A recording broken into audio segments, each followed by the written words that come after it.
Okay, I'm stop sharing the screen. Few questions before we start. Okay, do you prefer the questions during or after the presentation, or up to you? All right, I'll actually have two parts, the presentation itself and then the demo. So we can divide the questions into two parts. If you have any questions after the presentation, I'll answer them. And then at the end, the rest of the questions after the demo. Okay, and one more thing, there is an option to raise a hand. So if you have any question and would like to ask directly Kirill, let us know. I will unmute you, or you can write in our chat and then me or Philip will read it. So here it is. All right, thank you, Tomasz. So hello, everyone. Happy New Year once again. Hopefully everyone is getting back to work already. Today's presentation is about the Cloudera Data Engineering. It will be about the simplifying of Spark jobs in the cloud and how we can make the life of not only data engineers, but also in to some degree platform engineers easier in terms of developing Spark jobs at scale. And my name is Kirill Halozhin. I'm a solutions engineer from Cloudera based in Warsaw, Poland. And here's my email if you just will have any questions afterwards. So let's start. So basically I wanted to start from the very beginning, from the very basic thing. It's about the time and how the Hadoop evolved, because usually Hadoop is when people think about Hadoop, they come up with some legacy architecture or legacy big data stack, which is not very popular right now, and which was known from 2008, maybe year when it's all started and when it was the hype for Hadoop. But actually the time is changing, of course, and we, Cloudera as a company as well. As you might know, we merged with Hortonworks last year, so there are no two distributions. There is just one single distribution under Cloudera name. And previously, we had a product for on-premises clusters. That was traditional Hadoop distribution for hardware, right? That was the beginning. Then, of course, the public cloud evolved. Now we have all these multiple public cloud offerings, public cloud platform as a service, and even software as a service experiences. And definitely that was a game changer. And that's why we as a company also began to think about how we can fill the gap here. And currently, as of now, we offer multi-cloud, multi-cloud hybrid big data platform, right? So in the cloud, it is platform as a service, but also traditional distribution on premises with all best tools and instruments to play with big data in any infrastructure of your choice, basically. And actually, that's one of the interesting topics, because Tomasz also, before the presentation started today, asked me this question, whether we still support Hadoop. And the answer is yes, we do, on premises. I mean, yes, we do, but we don't stay in one point, but also develop and offer now best-in-class tools for big data also as platform as a service on public clouds. And actually, just to give you a short introduction, so what is basically Cloudera then, right? So what we are about, what we're selling is just the traditional Hadoop stack, or what is it basically? So first of all, thinking about Cloudera platform, this is Cloudera runtime, right? So those are best-in-class tools to work with a huge number of data sets and huge tables, huge files, NoSQL type of files, and so on. So basically, those are Spark. So before naming them, let me just switch to the areas, right? So this Cloudera runtime, we divide it into multiple data lifecycle areas, right? Starting from the data, from ingesting the data and transforming it, so basically ETL, ending with the implementation of machine learning models in production. And for each of these areas, right, which you can see here, we offer, we put inside of these areas which we name experiences, our tools. Like, for example, for data flow and streaming, that will be Kafka, NiFi, Flink. For data engineering, which we'll be discussing today, that's a Spark Airflow. Data warehouse, that's Impala and Hive. Operational database, that's HBase and Phoenix. And machine learning, that's a custom, let's say, proprietary tool. And all of these experiences on public cloud are offered as a Kubernetes tools, so purely based on Kubernetes and with the usage of the storage of the public cloud provider. So there is no HDFS anymore. There is no this legacy, let's say, Hadoop stack. All the data now is stored purely on the public cloud provider side. So S3, for example, in case of Amazon, or AWS and so on. And based on, like, throughout all of these experiences, right, of the data lifecycle, we offer the framework, which is named Cloudera SDX. That's basically security and governance of our data. So those are multiple tools. I will just name shortly today afterwards on the architecture diagram, which are responsible for ensuring our security and governance of the data which is inside our platform, right? So which is managed on our platform.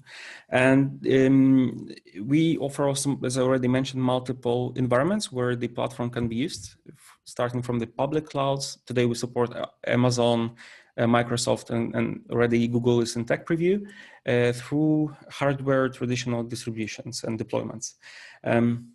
So on public cloud, which we'll be focusing on today, that's basically platform as a service, right? So you go to Marketplace, for example, Amazon Marketplace, you purchase the Cloudera platform, you put the data inside with multiple tools, like you can ingest streaming on batch data, any type of data. It is purely stored on the S3 in case of Amazon. And then you have all these experiences to do with the data what you want, basically what you need, right? So you can do some data engineering, maybe some reports and so on, depending on your use cases. And together with this platform, there are also some additional tools. I'll be showing one of them, which is Workload Manager at the end, which basically support you with managing of the data and clusters, some configurations. So basically more kind of an administration stuff, plus Data Catalog, which is a single place for all metadata, which is stored on the platform. All right. So let's focus on data engineering, because that's the main topic today. And this is basically the visualization of this data lifecycle, right? So in each of these 5 areas, let's say we have separate experiences for each of them. And inside these experiences, you will find the tools, the best-in-class tools, which are suitable for this phase of data lifecycle, for this area of data lifecycle. So in data engineering today, we'll have definitely Spark, we'll have Airflow, and Unicorn, which is basically supporting the scheduling of Spark jobs on the cloud. And we'll be focusing on the during the demo on the interface and on the functionality, but also at the very end we'll I will just show you what is basically hidden under the name Cloudera SDX. So basically we have there 2 main tools, which are Apache Ranger and Atlas. Atlas is responsible for lineage and data governance, and Apache Ranger for access rules.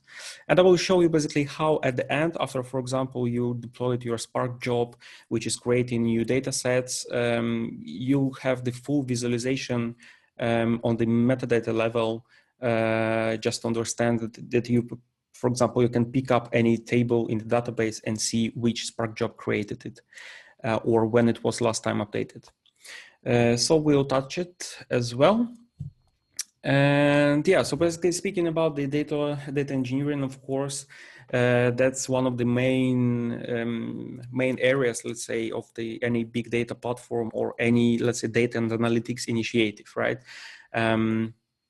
Even if not the largest one, right? Because on this graph, as you can see, any, let's say, any data, any any source of data is basically everything is coming through some stage of data engineering, right? Whether it's very large, which is completely transforming, joining, or filtering the data, or some maybe just small, just putting one part of the data set to another place, but that's also data engineering, right? So it's definitely one of the crucial parts of the of multiple use cases, of multiple big data platform initiatives, and that's why we're discussing today, right? Because that's a hot topic, and because of that, especially working on the Apache Spark, there are some challenges which data engineers or maybe platform engineers encounter, especially when their data engineering initiative is growing, right? So it's going at scale. So first of all, it's managing Spark resources. Nowadays, of course, we have multiple options. We can use public cloud providers. We can use some, we can use just virtual machines. We can use native services of the public cloud providers. So we have multiple options, but still the managing of the Spark resources and understanding the how they are used and what are the gaps, that one of the weak points we can see. Then orchestrating complex pipelines, that's the part which Airflow covers. Definitely that's one of the most popular tool for orchestrating our jobs today. That's why it basically was integrated natively in our service, right? So any job you run either manually or through command line interface or API is powered by Apache Airflow. Visibility and troubleshooting, of course, with big data tools, sometimes it's a problem that we have the tool, but we don't have web interface for it, right? So we don't see, basically, we cannot click through it and so on. That's also got covered with the comprehensive web interface, with Grafana, with built-in charts which analyze how the job is running, what are maybe some suboptimal parts of this job, whether there are any problems on any of the stages of the job run. So we'll go through it today. I'll show how it looks like in our tool. And secure and fast delivery, I would say that's more kind of how fast you can start playing with data. I think one of the strong competitors is Databricks today, right? So it's also a kind of Spark tool which enables you to start playing data really fast. And actually, that's what we are offering today too, right? So you have your data on the platform in Data Lake, and you can just with few clicks start the virtual cluster, Kubernetes cluster, and start playing with data without any carriage about infrastructure, about some Kubernetes technical deployments, and so on. All right, so summing up, why it was built, for who it was built. First of all, platform management, platform engineers who care about the overall architecture of big data, or basically data initiative. With Cloudera Data Engineering, you can provision, you can do some capacity planning of resources, you can do monitoring of the Spark cluster, or basically the Kubernetes cluster, and Spark jobs through Grafana. You have automatically lineage and all the governance stuff, like the metadata and the details when the job was run, what data set it changed, what data set it was taken as an input, and of course upgrades of this stack, because nowadays, as we all know, the Spark 3 version came out quite recently, and we also will be adding functionality with multiple Spark versions in this tool. But we'll speak about this also during discussion of the roadmap. And for data engineers, of course, the most useful functionalities like scheduling, deploying, monitoring of jobs, plus of course comprehensive debugging possibilities with the possibility to build really complex DAGs with jobs and build and run the jobs on scale, right? So with hundreds of thousands jobs at a time. So summing the benefits of Cloudera Data Engineering, it was built for and optimized for data engineers. So first of all, of course, I spoke today about the web interface, but everything what you can do with web interface, you can do through API or command line interface. And already out of the box, you get all the connection details, all the connection URLs to start playing with data quickly and without any caring about the connections, about the infrastructure, about the setting up the connection of your local EDE, for example, and virtual cluster. About the powering analytics, so it means that basically it includes the governance through this automatic connection with the Cloudera SDX, which I'll be showing also today partially, which helps to visualize the data and their lineage and their life cycle. So it's data provenance and data lineage tool, which helps you just understand what has been changed with this job, which data set was created, when it was created, by who it was created, and so on and so on. And complete data management, data pipeline management possibilities. That's of course with very robust configurations for alerting, for scheduling, for managing your pipelines. And talking about the data engineering services today on the market, or basically some competitors, let's say, which offer also Spark and its capability. So most of them offer Spark and on Kubernetes. That's already widely used combination, and usually that's maybe all they can offer as of now, right? So this the minimum setup required to manage jobs, and most competitors offer just that. In Cloudera, we worked a little bit more just to provide also for additional functionality for platform engineers, such as auto-scaling through Unicorn. This is a new lightweight and universal resource scheduler for containers specifically. There is one-click provisioning, as already mentioned. All the processes and jobs and workloads are containerized and isolated because you can also, for example, create multiple virtual clusters, which will be completely isolated, for example, for different departments or teams. The monitoring is done through Prometheus and Grafana. So everything which is happening on the Kubernetes cluster is fine-grained monitored by Grafana with pre-built charts, which are available also just with one click. I will be showing them today during the demo. And of course, multiple versions of Spark. Today is 2.4.5 available, and Spark 3 is coming in upcoming month or two already.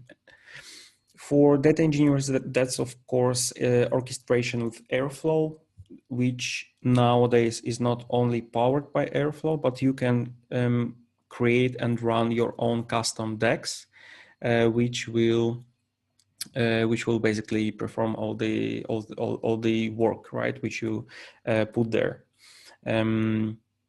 It's self-service visual troubleshooting with some additional capabilities to dig into the even single stages with a flame graph, which in details describes whether or not there are some problems with particular parts of the Spark jobs.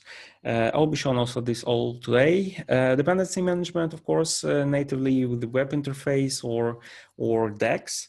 Artifact versioning and automatic lineage, that's all connected to data governance, which I will be showing also today.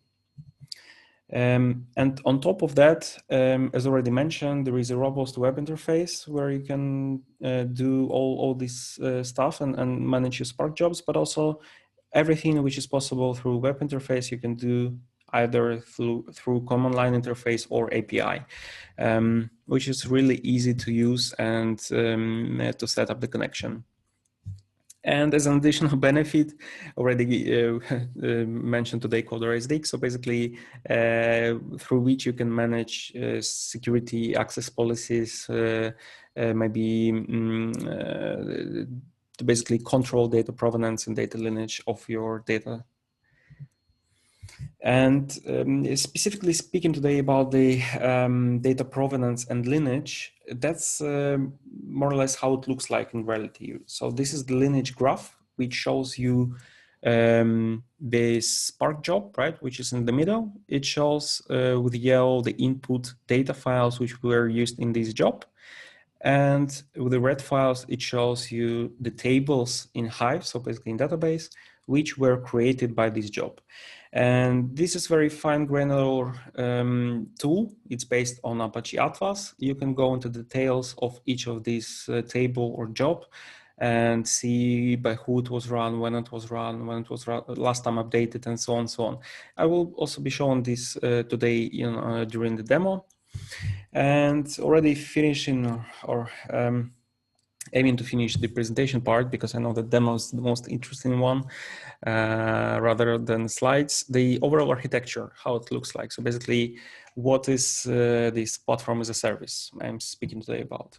So first of all, we as a user, or me as a user, I'm operating through the Cloudera management console, and it runs on Cloudera cloud profile, right? So on Cloudera's at Cloudera's cost, and through this management console, I can create the environment, which is basically the data lake. So environment is a logical subset of our data, so it's of our data lake.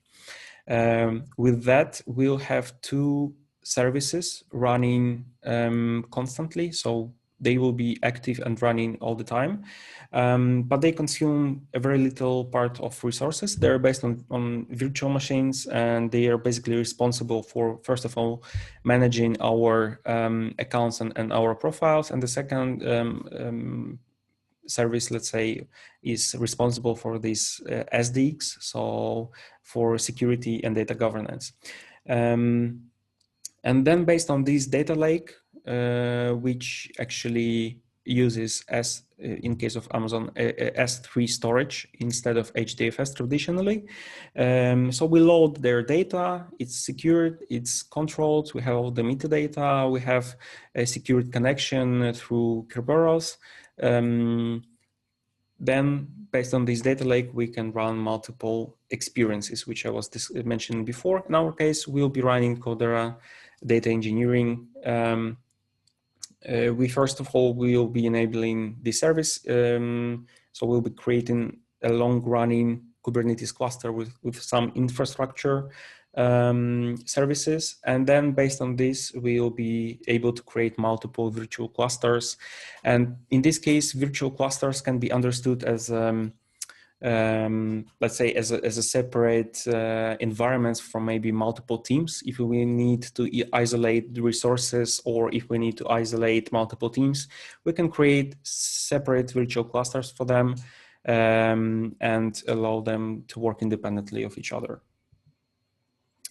And how it scales, basically, why in our case, the Kubernetes and Unicorn are playing a great role. Basically, when we create any job or in our virtual cluster, the Airflow scheduler then initiates the Spark job.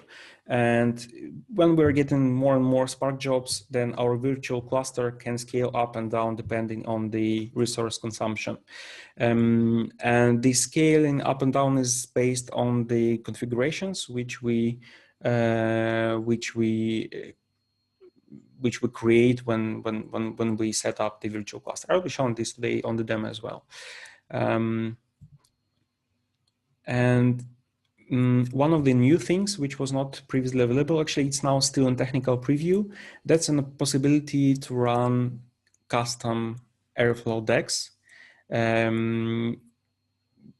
where we can specify which jobs can be run and basically specify the whole our data pipeline.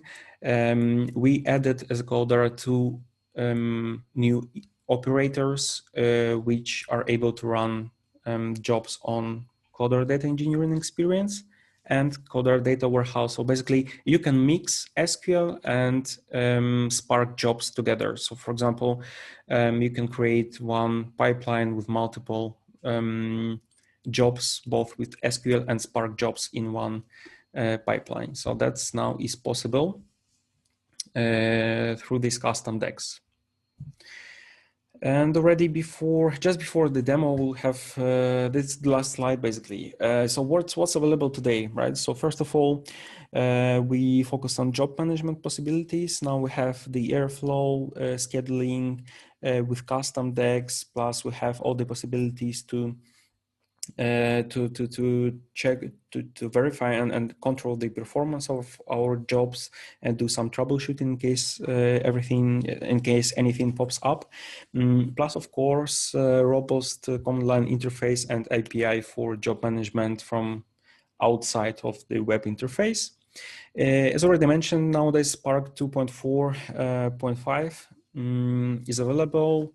And currently, as a platform, AWS is available and Azure is in tech preview. And in the short term, we're aiming to allow for custom Airflow decks in general availability. Now we're just testing it in tech preview, and we'll be leveraging machine learning, built-in machine learning to help data engineers manage their Spark jobs. So there will be some recommendations which will be generated by our built-in ML models. Plus, of course, some authorization roles for jobs, and also as an additional option, availability of Spark 3 together with Spark 2.4, just to allow for smooth migration from the Spark 2.4 to Spark 3. Plus, we'll be adding Azure as a platform already, and in longer term, there will be more work done on some optimizations of web interface, on some additional functionalities. And the Google Cloud Platform will be added as well as a supported one. All right, so let's switch to the demo. And before that, maybe do you have any questions? Actually, I have just one more information for you. I put in the presentation some useful links to interesting resources, and I hope Tomasz, I don't know whether we'll share the presentation, but we can maybe repost them somewhere. We can post it on Meetup. I mean, right. on event site. So let me know after that. Drop me an email, and I will put there. Okay. Mm-hmm. Cool. All right. So then, do you have any questions maybe before we jump into demo?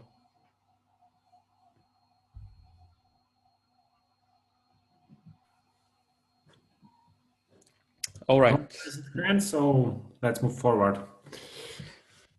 All right, then we are starting with the most interesting part. So first of all, when I'm opening the management console, it looks like this. So we have these multiple experiences, right, which I mentioned before. Data Hub clusters that are basically templates with the tools which are run on virtual machines. So we can configure any template we want with any big data stack, tools from big data stack, and run them on virtual machines. Plus, of course, some additional services which I was mentioning are coming just to support you with the cluster management and data management and security and so on. So entering data engineering experience, the first thing what I see are CDE services. So once again, CDE service that is a long-running Kubernetes cluster with some infrastructure nodes, which is available constantly and allows you to create and manage your virtual clusters. And virtual cluster, that's basically an additional level for you, just to isolate maybe some separate teams or separate departments and allow them to work independently, because you can just scale them up and down, you can delete them, so that maybe just allow for some additional elasticity. And creating of or enabling of CDE service starts from choosing the environment. And remember, your environment is a data lake, right? So we're choosing maybe any let's say data lake. We can choose any type of machine which better suits our compute needs. So we have just a range of machines in the list, and then we can specify auto-scale range, and depending on how many virtual clusters, depending on how intensive jobs are on those clusters, or maybe just on a single cluster, our Kubernetes cluster underneath will be auto-scaling with in line with this range. And of course, pod instances can be used just to save you additional money, plus some already more administrative stuff for public endpoint, workload analytics. That's the feature to send your Spark job details to workload manager, which is a tool that basically analyzes your jobs and also provides some recommendations or highlights some weak parts or slow parts based on some built-in machine learning models. Right, so I have a CDE service already enabled for my demo data lake. I have here two virtual clusters. Let's also show me how the creation of new one looks like. So of course, name then CDE service, which will be the basis for this virtual cluster. And then we can also choose the auto-scaling range out of the maximum capacity of our CDE service, which we were creating before, right? So here, even on this stage, we can also choose our auto-scale range. And as I already mentioned, we can have multiple virtual clusters based on the same CDE service. And CDE service, that's a Kubernetes cluster. Therefore, of course, we have a quick link to Grafana charts, which will be showing us with a already pre-built template, all the stuff which is happening on our cluster, right? On all the virtual clusters which are running on this service. So we can see here how many nodes we have, so how many pods we have, translating to Kubernetes language.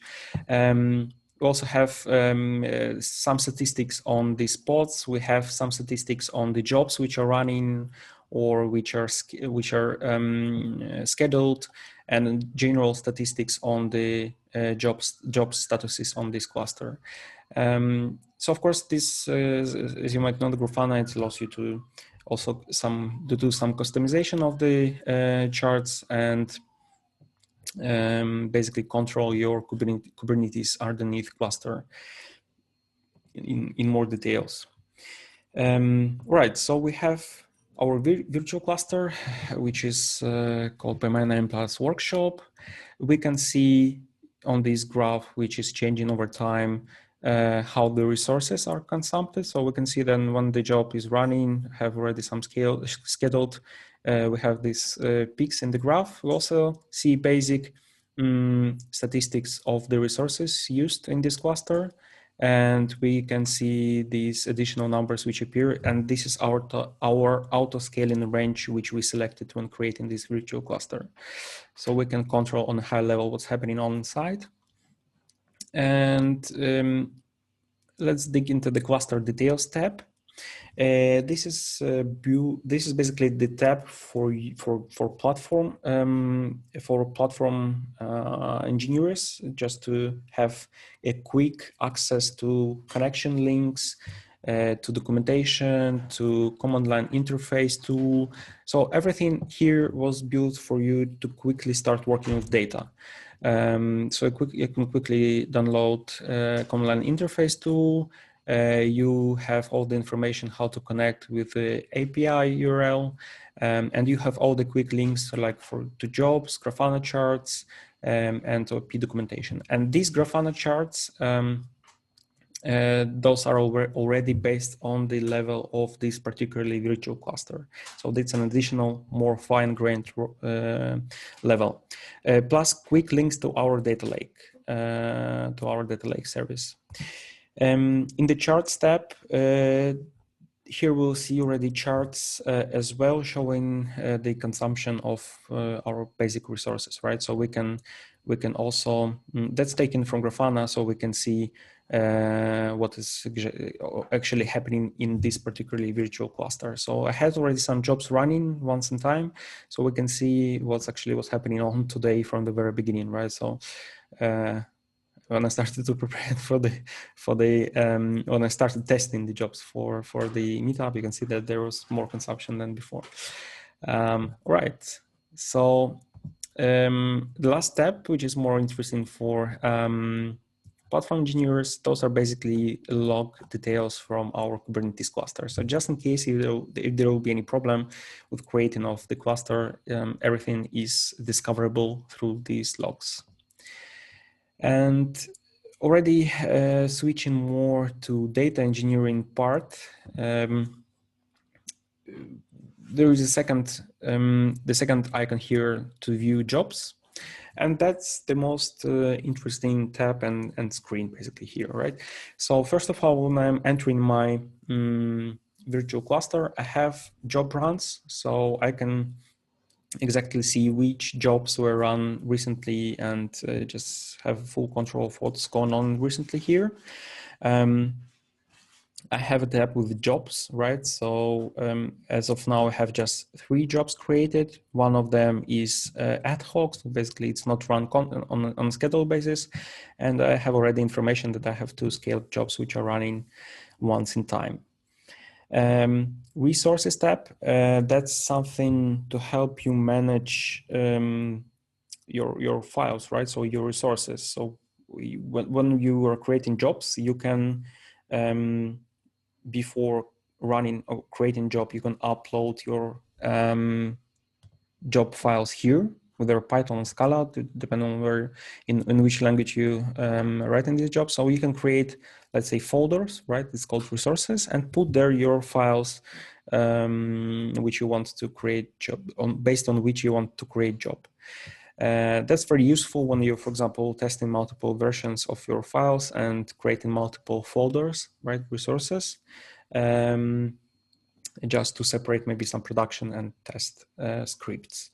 Plus, additionally, even if you don't create any resource, when you start the job, it automatically creates the resource folder for it. And the last tab are schedules. That's already powered by Apache Airflow. And here you can see basically all the information as in Airflow. You have the look into the decks, how they look like. Today in the demo, I will be having very simple ones. Of course, not showing all the possibilities which are available with the Airflow and all the complex decks which can be built with it. But that's just letting, also visually showing it that's all the functionalities and web interface of Airflow is available here natively. All right, so having all this set, let's start creating job, right? So first of all, we should enter some name.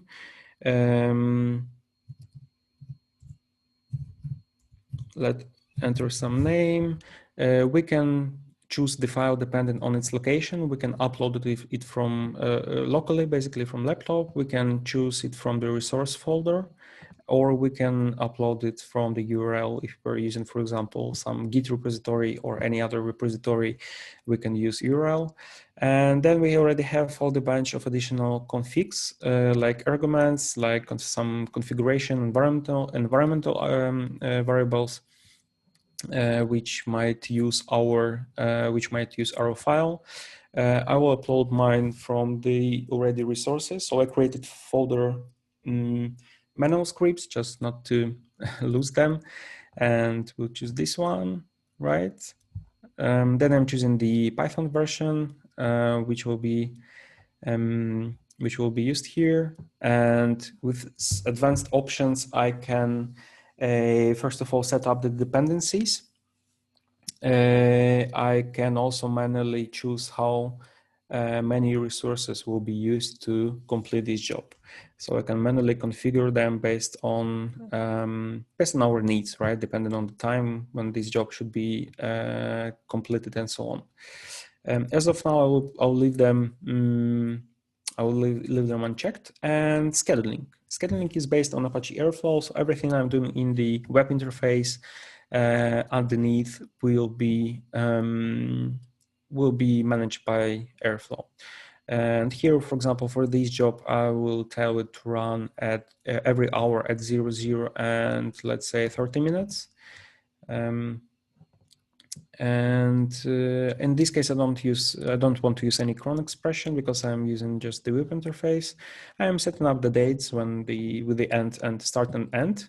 And also I can I have additional options to, for example, which is a very useful one, to catch up with the jobs in the interval after the last run of this job, which will be automatically run until now, just to catch up basically with this gap. And that's very useful when we are just changing some jobs and we have a gap when the job was not run and we needed to be run on our schedule. All right, so let's schedule it. On this stage, we will now have a new job in the job runs, and we will have additional schedule in the tab. Let's go to the job runs.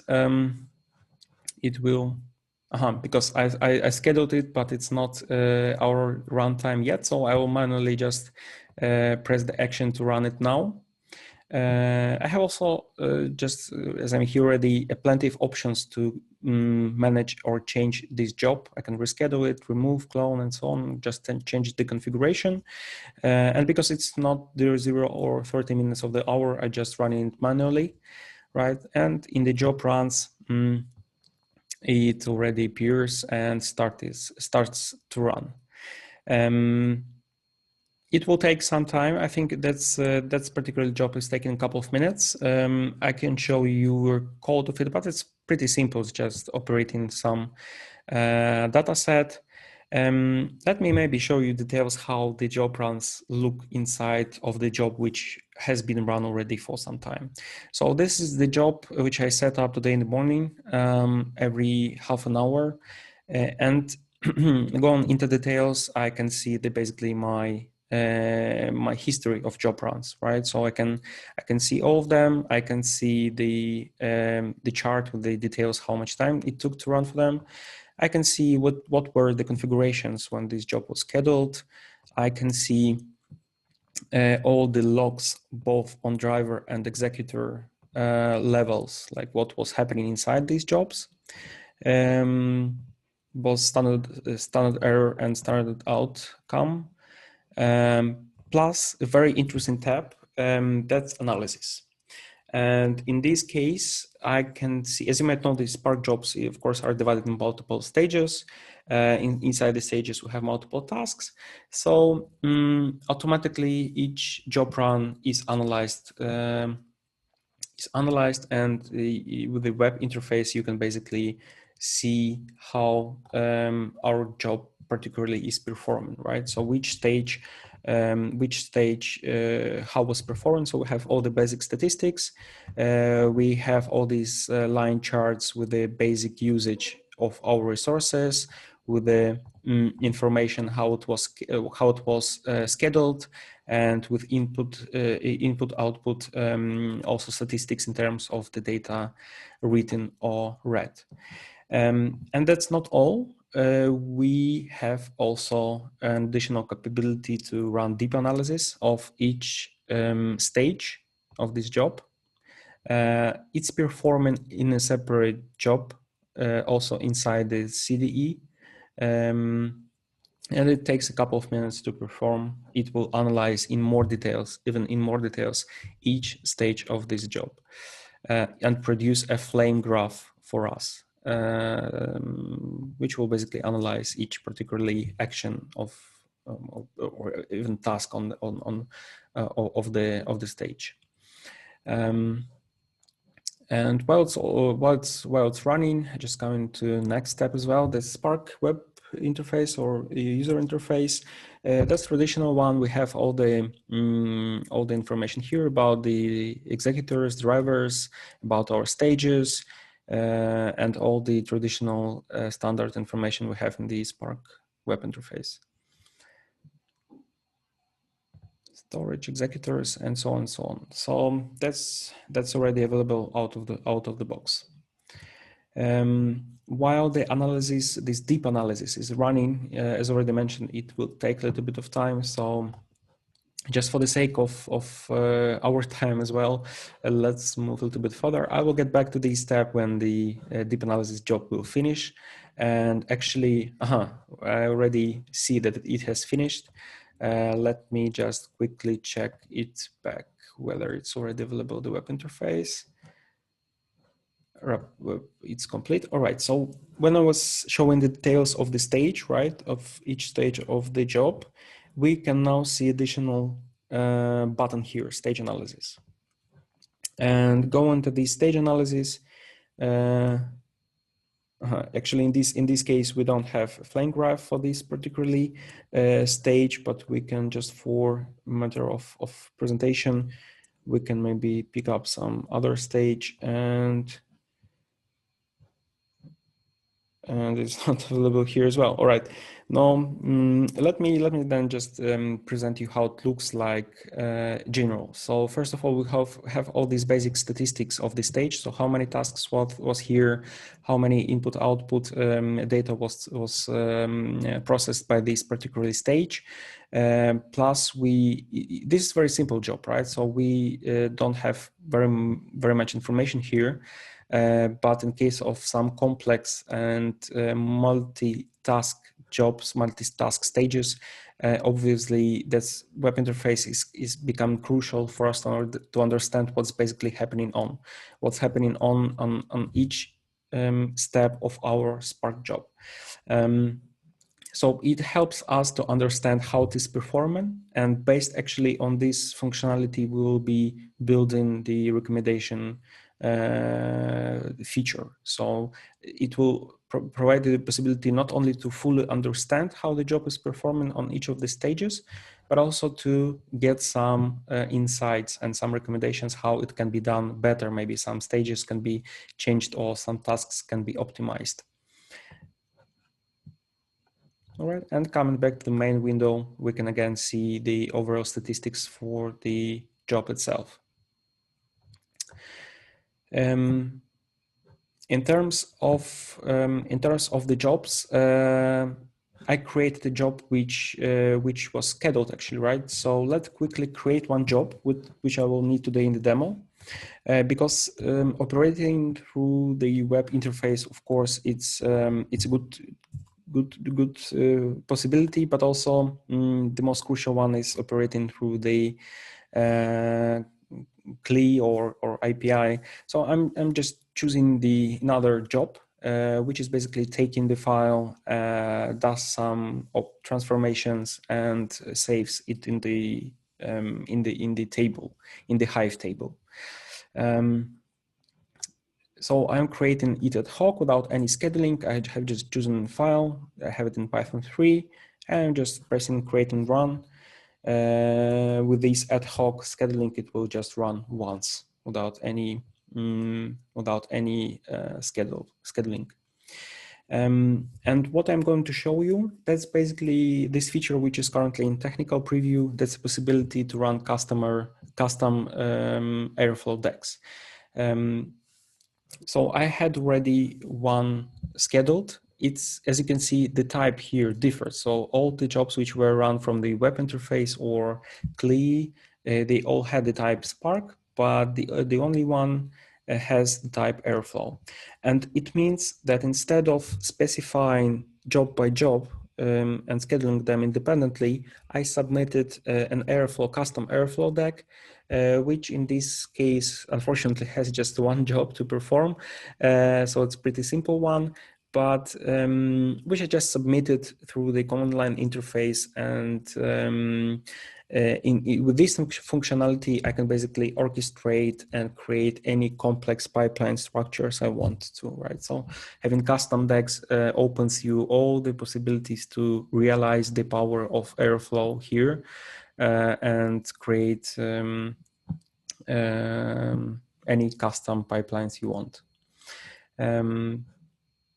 Let's see how our job is performing. So basically it's created, it's running, that's fine. It can run, we don't care about it. I just want to show a little bit how it looks like from the command line interface, right? Because it's also important. I'll be using Ubuntu virtual machine because unfortunately I have Windows, so I have a painful, unfortunately, live here. So I'm using virtual machine. The setup of connection to my virtual cluster is pretty simple. From this cluster details tab, which I was showing you before, I'm downloading CLI2 and placing it in one of the user managed directories. In the YAML file, I'm just adding my URL, which is already also provided on the same cluster details tab. And from this moment, I can run already any command line tools to send the jobs to my cluster, to check what's happening on there, and basically to have all the control of my virtual cluster. So just to show how it works, so we have CD plus some additional commands which are responsible for any action we want to perform. So let's test it out on some simple describe command.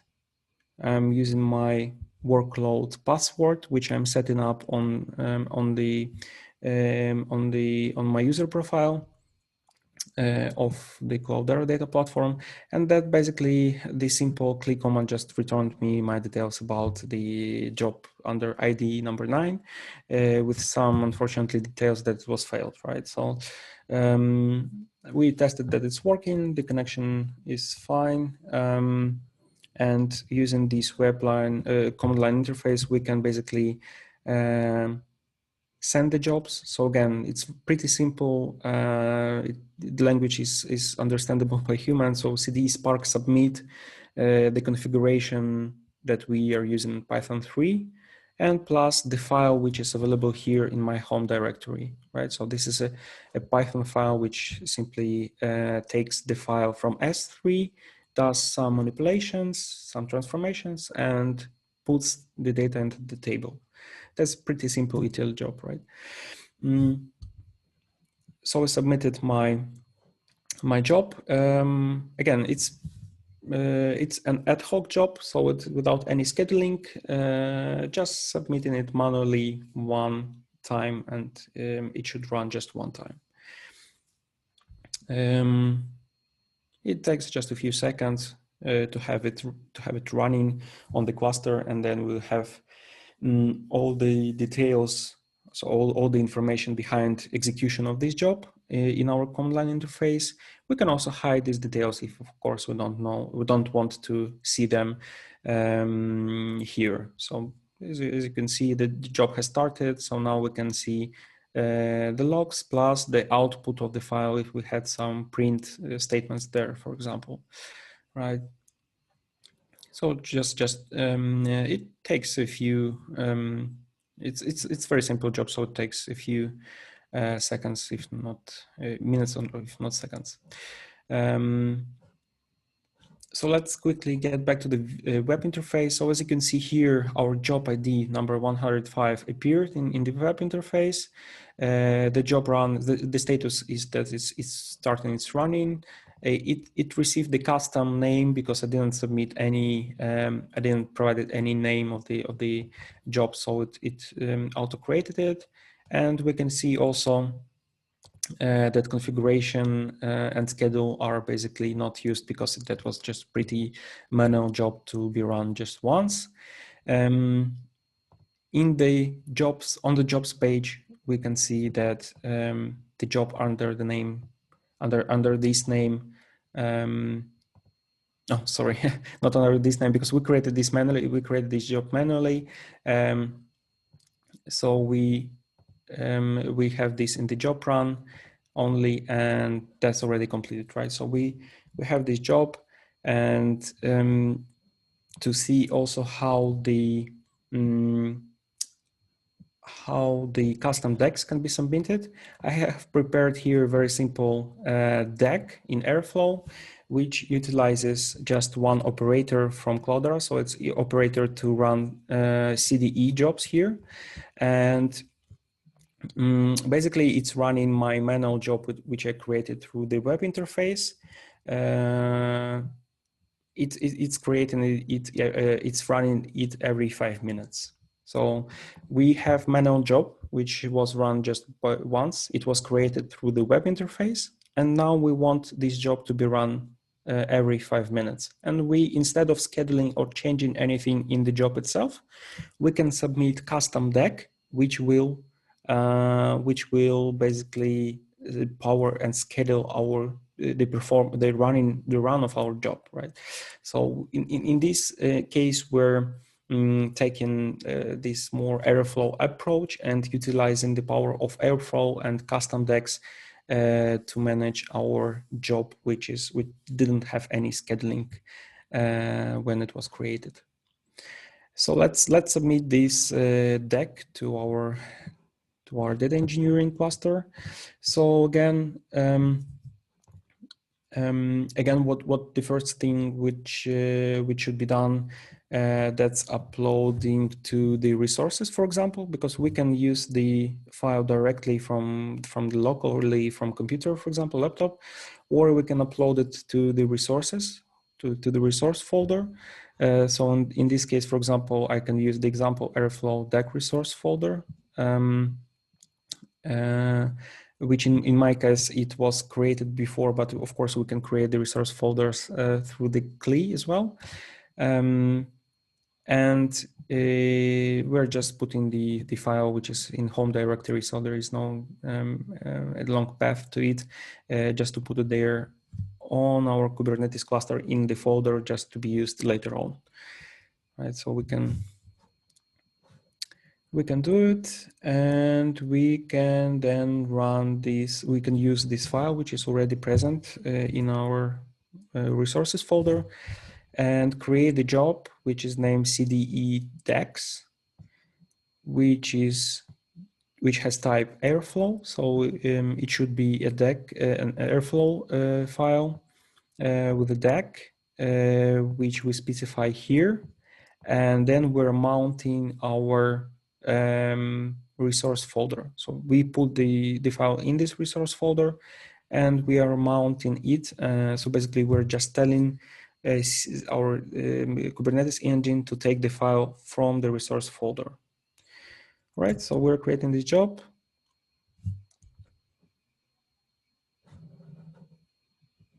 It just takes a couple of seconds also to create the job.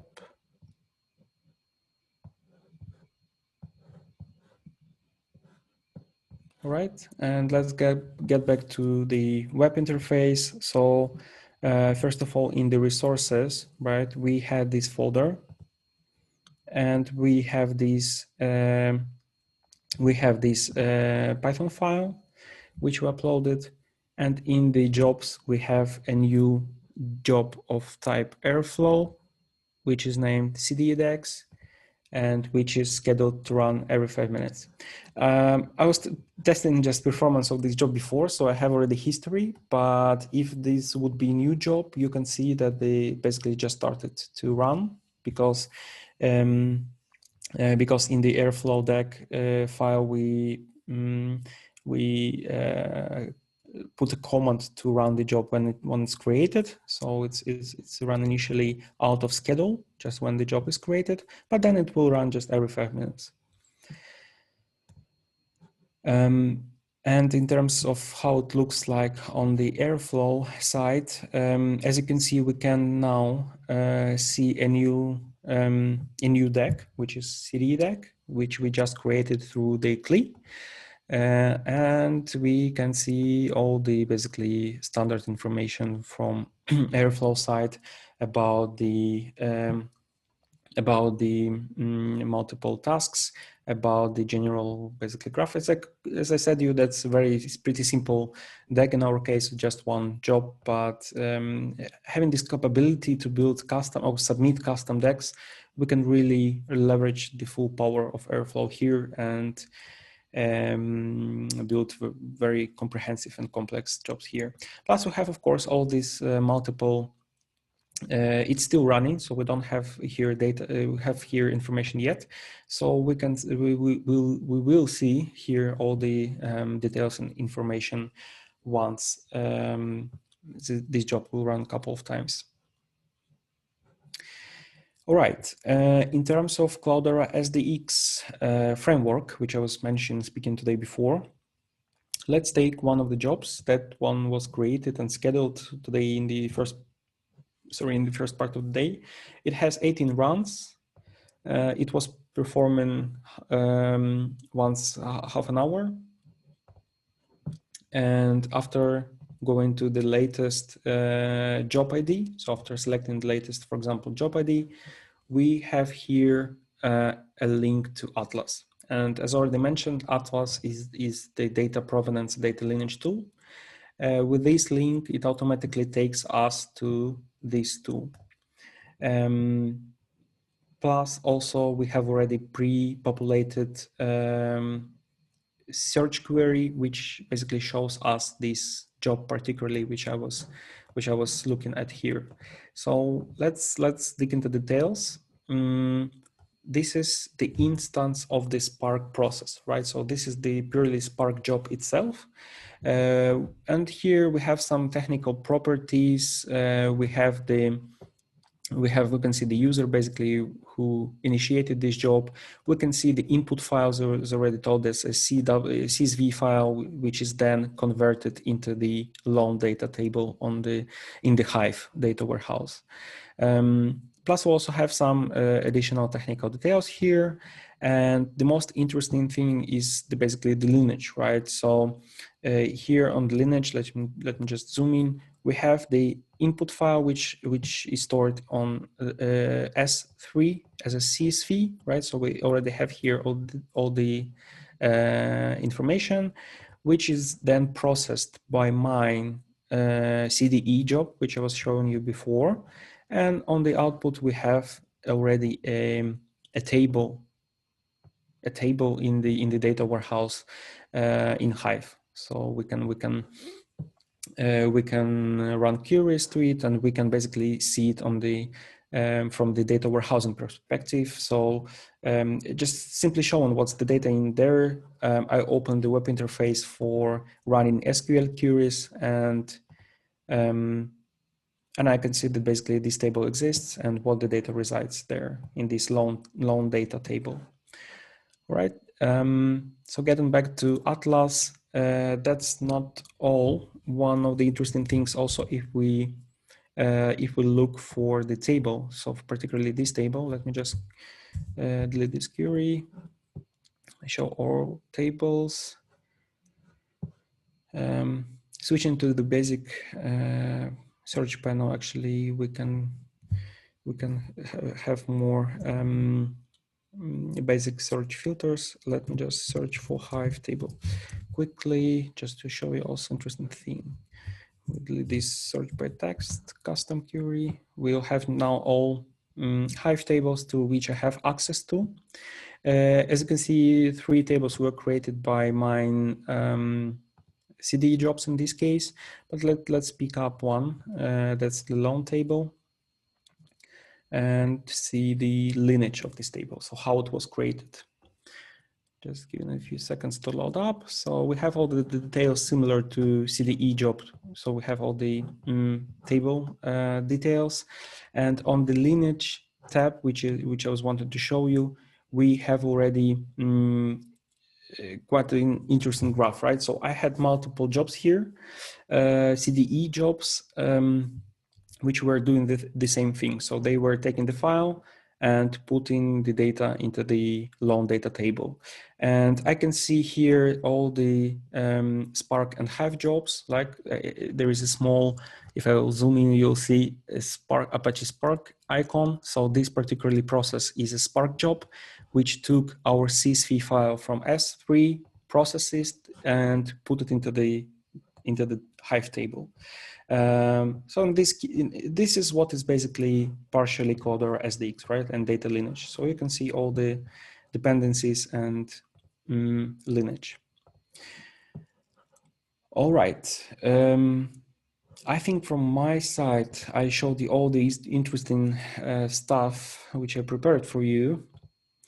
I can see that there are some questions. Let maybe start from the questions. Yeah, let's switch to questions from my side. I think I showed all the interesting functionalities I prepared for you.